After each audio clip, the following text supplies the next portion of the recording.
আমরা যারা রয়েছি বৈষম্য বিরোধী ছাত্র আন্দোলনের তারা আমরা আমাদের জায়গা থেকে যতটুকু পর্যবেক্ষণ করার, যতটুকু তথ্য যে জায়গায় দেয়ার, কিংবা একটি প্রেশার গ্রুপ হিসেবে যেই কাজটুকু করার আমরা সেই কাজটুকু করছি এবং করব। আরেকটি জিনিস আপনাদেরকে জানিয়ে রাখি, সেটি হচ্ছে যে এই যে আজকে আসুন্না ফাউন্ডেশন এগিয়ে এসেছেন এবং তারা আমরা আশা করছি যে তারা 10 কোটি টাকার একটি যে ফান্ড সেটি আসলে আমাদের যে আহত ভাই বোনরা তাদের জন্য নির্ধারণ করেছেন, এটি আরও বাড়তেও পারে। সেই জায়গা থেকে বাংলাদেশে আসলে অসংখ্য ব্যক্তি রয়েছে যাদের এমন একটি ফান্ড ডোনেট করার অ্যাবিলিটি রয়েছে। তো জাতির এই দুর্যোগপূর্ণ সময়ে তারা যদি এগিয়ে না আসেন তাহলে আসলে কখন আসবেন তারা, এই প্রশ্নটি আমরা ছুড়ে দিতে চাই। সেই জায়গা থেকে আমরা মনে করি এটি আসলে প্রচার প্রসারের কোনো জায়গা নয়, এটি হচ্ছে নীরবে কাজ করার জায়গা। আমি সে সকল মানুষদেরকে অনুরোধ করব, আপনারা যদি এগিয়ে আসতে চান আমাদের সাথে আপনারা যোগাযোগ করুন।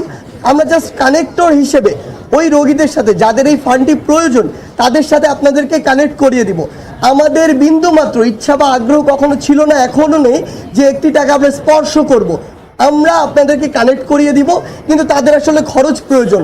সরকার থেকে যেটি আসবে সেটি কিছুটা সময় প্রয়োজন, কারণ তাদের কিছু প্রসেস রয়েছে। আবার সেটি কিন্তু একটি নির্দিষ্ট ফান্ড, একটি মানুষের পরিবার রয়েছে, উপার্জনক্ষম যে ব্যক্তিটি হসপিটালে সে বাদ দিয়ে বাকি মানুষগুলো রয়েছে, কিংবা এখান থেকে যাওয়ার পরে পোস্ট যে সিচুয়েশন, ওই সিচুয়েশনে সুস্থ হয়ে উঠতে একটি লম্বা সময় প্রয়োজন। এই সময় ওই মানুষগুলোর কিন্তু লম্বা একটি ব্যয় প্রয়োজন। ওই গরিব মানুষগুলো ঋণ করে এই ব্যয়টি কিংবা ধার করে এই ব্যয়টি বর্তমানে চালাচ্ছে। সেই জায়গা থেকে আমাদের বৈষম্য বিরোধী ছাত্র আন্দোলনের পক্ষ থেকে আপনাদের মাধ্যমে বাংলাদেশের সে সকল মানুষকে অনুরোধ, যাদের এই সামর্থ্যটুকু রয়েছে, আপনারা সুশৃঙ্খলভাবে আমাদের মাধ্যমে হোক বা অন্য যে কোনো মাধ্যমে হোক তাদের পাশে দাঁড়ান। তাহলে আমরা বিশ্বাস করি যে তারা সেই মনোবলটি পাবে এবং আল্লাহর রহমতে দ্রুত সুস্থ হয়ে উঠবে। আচ্ছা, আরেকটি জিনিস যেটি আমরা আসলে গত 2 দিন লক্ষ্য করেছি, 2টি জায়গা আমরা দেখেছি, সেটি হচ্ছে যে সমন্বয়ক সহসমন্বয়ক পরিচয়ে বেশ কিছু মানুষ আসলে কিছু টাকা কালেক্ট করছে। আমরা সরাসরি বলছি এটির সাথে আমাদের কোনো সম্পৃক্ততা নেই এবং আমরা স্পষ্ট করে বলেছি আমরা কোনো টাকা স্পর্শ করতে চাই না।